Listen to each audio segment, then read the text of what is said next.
పండగ ఉంటే ఏ ఒక్కరోజు అక్కడ నిలబడనియలేదు అధ్యక్ష.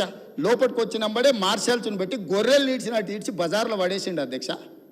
మా సోదరుడు కోమటిరెడ్డి వెంకటరెడ్డి గారిని, మా మిత్రుడు సంపత్ కుమార్ గారిని శాసనసభ సభ్యత్వాలు రద్దు చేసి అన్యాయంగా చేయని శిక్షకు వాళ్ళను ఉరేసిండ్రు అధ్యక్ష. మేము అట్లా ప్రవర్తించినామా అధ్యక్ష? వాళ్ళు ఎంతసేపు అడిగితే అంతసేపు ధర్నా చేయనిచ్చినాం, అడిగి మాట్లాడినంతసేపు మైక్ ఇచ్చినాం, మంచి పనులకు సహకరించమని అడిగినాం. కాబట్టి ఇప్పటికైనా అధ్యక్ష పెద్ద మనసు చేసుకొని అక్కలు ఇక్కడ ఉన్నారు, ఇవాళ నిరుద్యోగ యువకులు మీ తమ్ముళ్ళు మీ పిల్లలు. కాబట్టి ఇప్పటికైనా ఇట్లా నిలబడి నిరసన తెలుపుడు కాదు, ఇట్లా నిలబడి నిరసన తెలపడం వల్ల అక్క మీకు మంచి పేరు రాదు. చెడ్డోని 10 ఇచ్చి వదిలించుకోవాలి, మంచోని 10 ఇచ్చి సావాసం చేయాలంటారు. అట్లాంటి వాళ్ళ సావాసం పనికిరాదు అక్క. నేను ఇప్పటికి కూడా చెప్తున్నా, మీరు బయట వాళ్ళు కాదు, మీరు మా అక్కలు, మా కుటుంబ సభ్యులు, మీ మంచి కోసం చెప్తున్నా. అక్కల క్షేమం కోరుకునే తమ్ముడుగా నేను చెప్తున్నా.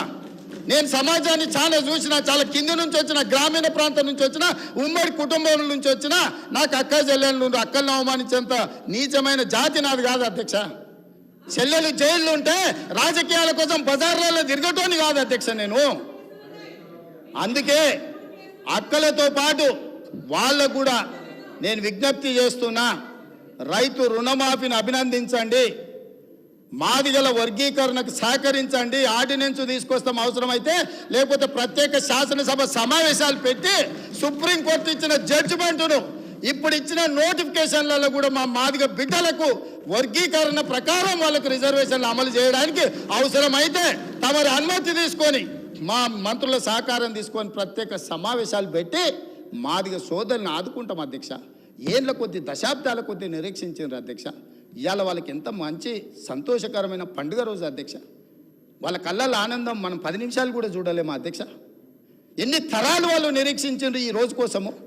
ఇవాళ ఇన్ని తరాలు నిరీక్షించి వచ్చిన ఒక మంచి అవకాశం వాళ్ళు పండుగ చేసుకునే సందర్భంలో మనం వాళ్ళకి సహకరించాలి కదా అధ్యక్ష.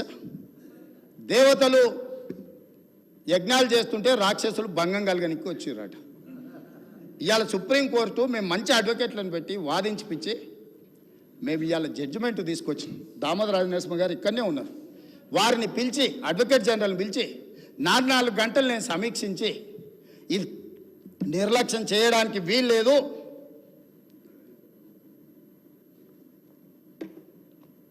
ఏళ్ల కొద్ది సాగడానికి వీల్లేదు, కోర్టుల ఏది ఏమైనా కేసు పూర్తి కావాల్సిందని నేను చెప్పిన అధ్యక్ష. మా ఎమ్మెల్యేలు అందరినీ పిలుచుకొని మాట్లాడినా, మా నాయకులను పిలిచి మాట్లాడినా, మిగతా సహచర మంత్రివర్గ సభ్యులకు చెప్పిన మనకు బాధ్యత వచ్చింది. మనం ఇవాళ అధికారంలో ఉన్నాం, ప్రజాప్రభుత్వం ఏర్పడ్డదంటే ఆ బిడ్డలు మన పక్కన బలంగా నిలబడ్డారు, వాళ్ళని కాపాడే బాధ్యత మన మీద ఉందని చెప్పి ఉద్దండులైన న్యాయవాదులను పెట్టి కేసు వాదించి కేసును తుది తీర్పు కాన్స్టిట్యూషనల్ బెంచ్ నుంచి తీసుకొచ్చినాం అధ్యక్ష.